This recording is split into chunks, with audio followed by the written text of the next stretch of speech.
okay? Whenever I go for passes where I step a leg through, is have a setup where even better and off balance, right? Doing stuff like this, even if you are good at passing in this manner, is very risky, especially in no-gi, with not just leg locks, but also wrestle ups, right? So we're gonna form a diagonal control here, okay? I'm gonna post on the shoulder. Guys, this is very minor, but it's up to you if you wanna use a thumb post or not, okay? The benefit of using a thumb post, like Joe could probably pummel this, yeah, to some degree at some point. A thumb post will just give you more of an attachment if you hook your thumb in, okay? Second hand, I'm controlling anywhere between the space of the heel and the knee, okay? Just so I have a good lift here. My suggestion is, this was happening a little bit yesterday, if people are just kicking out of this, you can go closer to the knee. Now if he kicks, I shouldn't lose my attachment too much, but now it's easier to start moving him around, okay? We're thumb posting on the side we want to step in, lifting anywhere from the knee to the heel on the other side so we can lift. My goal here is to have Joe in that no man's land where he's not in seated guard and he's not supine either. This is not a good place to play guard. And as I'm doing this, that's where I step in. You guys see my knee and my toes are facing out, all right? Now let's talk about one thing at a time as we're entering headquarters here. Knee down, toes out, okay? Move that leg around. The more I externally rotate my knee, the more mobility he gets back, okay? As I'm doing all of this, I'm turning 45 degrees. The other problem is this leg, it's a butterfly hook. So if I chill here, Joe's gonna elevate me. And we're gonna have to go to different styles of guard passing, all right? So as I'm doing that, my foot's almost following my head in this direction, okay? Hands, I'm just gonna be thumb posted here, okay? So if you were here, you can just change like this, just for a brief second. This is just how we're gonna hold headquarters. And then this arm is gonna be controlling right below the kneecap, all right? So guys, if you haven't done a lot of headquarters, this is the reason why I'm explaining it so much. You need to be good at holding this position. So now if he tries to kick me up and move me around, see I'm barely moving, all right? Once you have that idea down, now you can start to knee slice, okay? So to knee slice, we're gonna take the hand out of the armpit, post on the floor, okay? My head and my knee are gonna come forwards, all right? What we wanna avoid is when we knee slice, going from this side to this side. This is a common mistake. As I do this, I'm gonna land right in a knee shield most of the time, okay? It's not a bad position, that's a split squat, but you know, our intention here is to go right to a pass, right? So, really important here. I want this knee to come up here first, not here. So it's gonna go 1, 2, 3, okay? As I do this, as I put my knee on top, I'm gonna look for a nice high underhook here. As I internally rotate my shoulder, I'm gonna post this hand high, and that's gonna give me the ability to push that knee right to the floor, okay? So you guys see the difference now? His legs are behind me, all right? We're not gonna get too into the specifics of the infighting of knee slicing here. We'll have a separate class on that eventually. For now, to finish, all I want you guys to do is get a cross face underhook, okay? And then from here, start to bring your leg around and sprawl, and then walk your legs back to steer his hips. And then you can finish in a full side control here. When you step to the middle here, okay, you're also putting his foot between your legs. That's where you want it, okay? So, like a handful of you are doing this so far this week. Okay, you're getting here, but you're either like pulling this foot to the outside or you're letting it go to the outside. This isn't a terrible position. There are a lot of strong passes we can do from here. So just look at this as something separate for right now, okay? So when you guys step in, you're almost forcing a butterfly hook. We want his shin bone like at our tailbone here. This is important to note, okay, because we've done classes on just headquarters where we can pass multiple ways. I like to use this hand as the main grip a lot of the time to pay attention to how he's going to react here. So right now we're only looking at one reaction from headquarters, which is the knee going this way. That's when I'm going to start to cut over. So if we're ever in headquarters and the knee goes this way, I'm not going to knee slice, I'm going to side smash. Okay, we're going to take a high collar grip and an outside hand grip here. We usually use this for things like next pass or really basic knee slices, okay? So in the so you use these grips to go to things like the side smash, okay? In this case, we're just gonna use these grips to set up headquarters right now, okay? So we're gonna get a high collar grip. We're gonna get a grip on the outside of the hamstring here. So what I'm gonna do is, I'm gonna start to take a lateral step so my feet are aligned here.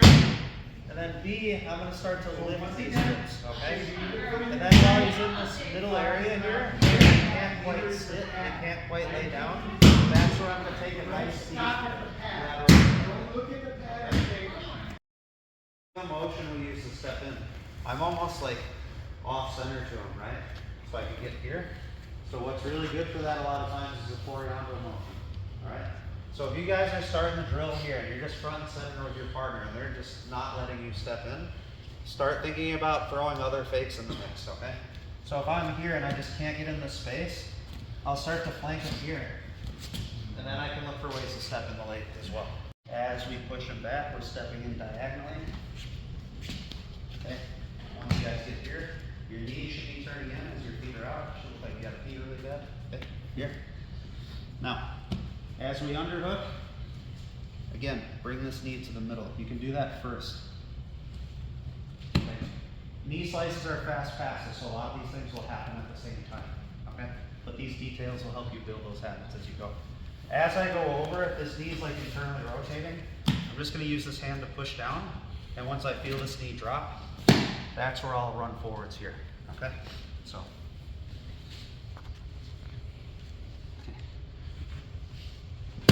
Here, okay? A little more fluid that time.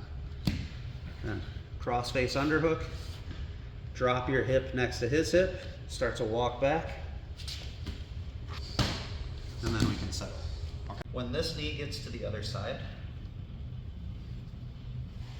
okay, guys, keep that side of your body, in this case my right side, as close to his body as possible. The more space I open up here when I knee slice, the more space I give him to recover guards, okay? So this is something common that can happen in a knee slice. Don't baseball slide out and let your partner throw their hips in. See, I could even get submitted. See, knee, see now my hip is next to his hip. That detail alone is gonna give you guys the power here to walk his hips to the other side as well. Side control. You guys remember, I just wanna reiterate this, okay? Right here, don't always necessarily be in too much of a rush to switch to your knees. I saw this a lot, okay? Again, if I do this here, I'm offering Grant a lot of space to bring his legs back in, okay? So remember, when you're here, if his legs and hips are turning towards you, take the time to walk and make his guard face away. So now when I go to switch to my knees, yeah, he's got to try to beat that little bit of space. We're doing 2 different knee slices this week, okay? The one we just did is probably the more traditional one, the more common one, where we have inside position with our legs, okay? Inside position in, guard passing, or if like Grant stands up, for example. Like even in wrestling too, this would be inside position when I'm on the inside of the hands, okay? Bicep ties, underhook, stuff like that, okay? Kind of the same principle applies for the feet too, okay? Especially when we start talking about leg locks, all right? So if Grant gets a shin on shin guard, that's a problem because now his foot has inside position, okay? So if we're gonna knee slice while he has inside position, it's gonna slightly modify the technique we're using to knee slice here, okay? All right. Okay, for example, what we just did, if I come in here and I go to step in and I can't lift him, that means his guard is still pretty solid. He can still fire off some responses to me, okay? The most common one being is if when I step in here, Grant's gonna plant this hand, scoot back, create space, and then scoot back in, okay? Now, what's important to note there is when he scoots back, he's gonna inevitably open up space, okay? So, as that happens, one thing I wanna add today too, that I think that's gonna help you guys more with underhook knee slices as well, against a seated opponent, okay, here. Meaning I'm not pushing him flat first, is what we call a level change. Okay, where we get here. I feel like this week people have been struggling with that a little bit, okay? So, we'll go really slow, I step in, he scoots back. I'm gonna level change, so it's really easy to punch an underhook here. Again, you can even scoot in a little more. Yeah. There's going to be some degree here where this is a shallow underhook here. Okay, it's going to be really hard, almost impossible to punch a deep underhook here. That's okay. We just need to basically have our hand and our wrist through to essentially have a knee slice happening here, or an underhook rather. Okay. So from here, what I'm going to look to do is pretty much the same as headquarters. Start to push this knee down and bring my knee across. Okay. And again, we're still making the same position with our knee here. Our knee's heavy into the mat. Now, important to note, okay, this can tend to be a riskier one because Grant is attached to my leg this time. Not only does he have inside position with his foot, he also essentially has a single leg on me here. So if we stay here too long, the risk is that he could start coming up. Yeah, and start looking to sweep us here. A lot of other bad things can happen too, okay? So it's important that right away, as my knee hits the ground, I bring this hand over his body so I have weight across him, okay? When I do this, it's basically like side control. If he tries to get up here, it's gonna be extremely difficult when I'm driving my weight forwards, okay? The very last thing that's gonna be an issue here is the shin on chin hook itself. I'm still kind of stuck here, okay? So a little tip for losing that hook. You guys see I'm kind of butterfly hooking my foot right now? I just want to let that go and point my toes and let my leg go dead. I really want this leg loose. So now, all I'm going to do is slide off and replace my knee with my hip just like last time. And from here, we can connect cross face underhook the same way again. Walk back and finish. Okay. So we step in, okay? We get the underhook, start to come over, and at my earliest convenience, I'm going to post my hand across. So now if Ulysses tries to get up, it's extremely difficult because there's weight directly on top of him, okay? Now, I want to still put my hip on the floor, but he's attached to my leg. Guys, you need to make your leg as light as possible. Basically, pay attention to my toes. I don't want a butterfly hook here that's going to attach me to him.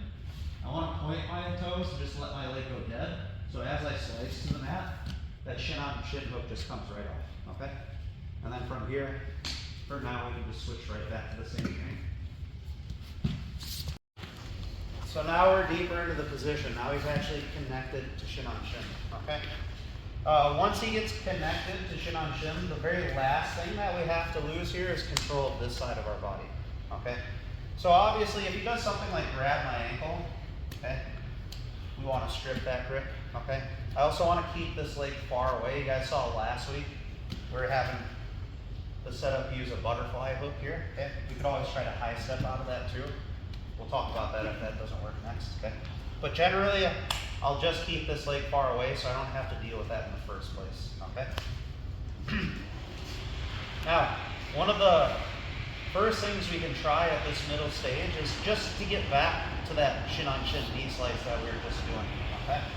Try to find a way to create more space here, or even better, find a way to like make our partner create space for us, which can, both of those scenarios can happen with what I'm about to do here, all right? So guys, we're still gonna post on the shoulder here, okay? This hand kind of already gave an explanation for this. It's gonna be fighting this side of his body, okay? Now we're gonna look to back step. Now when we back step, we are carefully towing the line of this heel, okay? Meaning I'm not gonna do very big back step motions right away. It's gonna develop the habit of exposing my back to him, okay? You can start to wrestle up, pummel his feet behind me for crab rides, lots of bad stuff here, okay? So I'm always being careful at this line, okay? Now, once I find that line in my space, I'm gonna start to retract my knee to open space as I push, or I can just wait for him to loosen up and switch to something else to get my underhook back, okay? Let's assume he doesn't though, okay? So knee goes back, I push, I drop my level, and I get that hand back through, okay? So you guys see both of those underhooks, or both situations for the shin on shin knee slice, it's a very shallow underhook. I'm just getting my hand through. Don't have the expectation that you're gonna punch this all the way through. It's probably not gonna happen, okay? So I'm still pushing the knee down, still driving my knee to the floor, and still slapping across here, okay? Cross face underhook, walk it, and then settle. The difference now is we're in a full shin on shin, okay? I thumb post the shoulder. I'm ready to push the knee down so I'm going to knee slice. Okay. Back stepping here, pushing the knee in, straightening the leg back, and changing my level to get in. Okay. Pushing the knee down, knee goes to the floor, hand goes across, okay, dead foot. As we slide out. When we go for any variation of that knee slice, we're throwing the hand over there. Okay. Eventually, like especially for those of you that can beat, okay, we want this done with some sense of urgency and timing. Okay. Okay. So again, when Ulysses makes the decision to go for the knee slice, he's going to race between his knee and his hand. Okay, so he's going to get his underhook first. Okay, and guys, if you can't get this underhook, remember to backstep. That's going to align this hand better too, give you sometimes a better bite on that underhook. Okay, now when he's ready, he's going to race. Knee or hand first, go. Yeah, nice. You guys see too. Remember what I said before, the whole purpose of him doing that is to keep me flat. It's almost like we're in side control. You saw when he did it with all that timing that time, he forced me flat. Even though this is late stage, this one's actually my favorite. Me personally, like I always struggled with that problem. Like I'm just not very good at the underhook overhook battle and like athletic positions like this. I'm a lot slower. Okay, so we're gonna kind of go back to the beginning of class where we look at pinning people and slowing them down. Okay, so let's say he has a full shin on shin again. Okay, we got that thumb post. He's got this butterfly hook, but look, let's say this, yeah, it's a really good connection. We can't clear this hook. Or in my case, I just let him have this, okay? Guys, what do we need for headquarters? His leg between ours. He's giving that to us, okay? It's just a matter now of who plays smarter here, right? So, this is gonna be the same as the entry. I want my toes and my knee to point out this way, okay? I'm basically entering into something that looks like headquarters while he has the shin on shin. Okay? Now, this is what's going to happen if you do not bring your knee at that angle. Okay? You're going to make a really big mistake here. If you guys do this variation by driving forwards, he is going to pull you into single leg X. Okay? So it's imperative that you drive your knee 45 degrees. If you don't, that's where the leg locks are going to come. Okay? So he's got a full shin on shin. He's got that butterfly hook in. Okay? We're going to take our knee, drive it across. Okay? Do you think he can pull me through now? We have a pin in his leg. All right? Now, to get back to headquarters, all I need to do is lose this hook. The good news is this is the easy part. So all you guys are going to do at this point is basically go to what we call a float position, where you put your hands on the mat. That's going to make your free leg really light. Look, all you need to do is just tap this heel, and you can just bring your foot right through. That's very simple to do, okay? And then as we do that, I can just go right to my underhook. So, Andres, this kind of goes back into your question. That this variation puts me into that low head position. So like I don't need to leave this float position, come up and get an underhook. Like once I pummel here, I can just take this hand and bring it in here, and now I have that low head position, right? Same thing, I'm just lower. Post, bring the knee up. Sorry, buddy. And then walk. When you're here, a lot of times when you go to float pass, you take this foot and you pummel it over to start to move this leg. You do not need to do that for this, okay? That's too much work. Okay, we're actually not moving that leg at all. I don't want to move that leg. I'm trying to go into headquarters, right? So, guys, don't bring this foot over the top. Look, just bring it through this way. It should be that easy. Either you can't high step this or you don't want to, okay? And remember guys, take this knee, take your foot, align everything this way, okay? And guys, put weight into this knee. I'm not here, I don't want to let Edwin move this leg around. Even shoot your leg through too, yeah. That's annoying. Not the end of the world, but not what I want. Drive this knee to the floor so his leg is pinned, okay? And then from here, float, little tap. That'll get you to headquarters easy. Then right from here, you guys can just shoot your underhook, okay? Look, 1, 2, 3. Okay? And then from here, Same thing as always, connect to the cross-face underhook. Hip replaces your knee, and then walk. And then you can. Okay. So when I get here and I'm leaning across, okay, there's a lot of different situations that can happen. And like you guys might have questions about a lot of these details, okay? The first one, let's talk about the upper body, all right?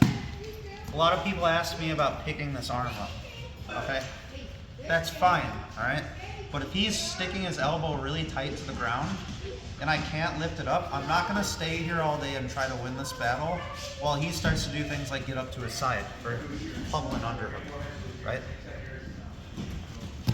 If Ulysses reaches for an underhook on this side or just generally has it off the ground, like yeah, take it, right? That's fine.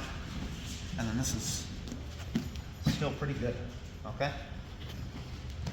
Furthermore, if you're into controlling the arm, and I've shown stuff like this before, there are variations of the knee slice, especially if you can't get the underhook, where you can bring this elbow really low to the hips, okay? And if I can't lift this up, we'll actually go around and almost make a body lock grip on the tricep and roll this in, okay? Now, the last thing I'll say here are the legs, okay? People ask about quarter guard all the time. For a lot of knee slices, that's going to be the case, especially if you pass half guard with a knee slice. We talked about that last year, right? But guys, look, if you pay attention to this headquarters position, I'm only attaching my shoelaces, right? So if I'm in this, the other side of headquarters is what we call a split squat, basically a knee slice, okay? If he tries to lock up a quarter guard on me here, it should be extremely loose because he doesn't have access to my ankle. Okay, so that's a little bit different than this, like your whole foot being through, okay? Regardless if your foot ever gets stuck, okay? Again, something that doesn't change too much here with any of these situations, what we're doing now, lifting up the arm, doesn't matter. As long as I'm putting pressure here, okay, I'm keeping all of my weight into my knee, all right? I can use this free foot to start pushing off, all right? Now, I want to bring this up right now because, especially in the beginning of learning this pass, this is going to happen a lot. You're going to take weight off of this knee, you're going to push, and you're going to get rolled over. So just remember, if you ever need to use your legs to kick off here, your kneecap, just remember to staple that to the floor. Do not let this knee come off the ground. Try to roll me. Lock your quarter guard. Okay, try to roll me. He pummels his underhook. Okay. This is almost going to go back to, if you guys remember a few months ago when we were passing half guard, right? Coyote guard. We were like doing a lot of posts here to stop him from climbing his underhook. We'll really approach that the same way. So a lot of times here I'll get that thumb post in to make the buffer, and very shortly after, I'm still going to make the same movement as if I'm knee slicing. I'm basically going to crush his underhook with an overhook, all right? So that variation I was talking about earlier where we can almost knee slice with a body lock, this is very similar to that. So from here, what I would do is still look for the cross face and bring this elbow nice and low on his hip. Okay, so now if he tries to punch that underhook, it's very weak. And I can look to finish my pass here. And then side control would be a much easier place to deal with than having the underhook. Fail here further, we're either basically passing X guard or doing takedown defense, right? So if we do end up getting pulled in here, that's when you guys can just go back to previous classes, where we go back to all of our back step and high step series. Okay, so this is pretty tangible with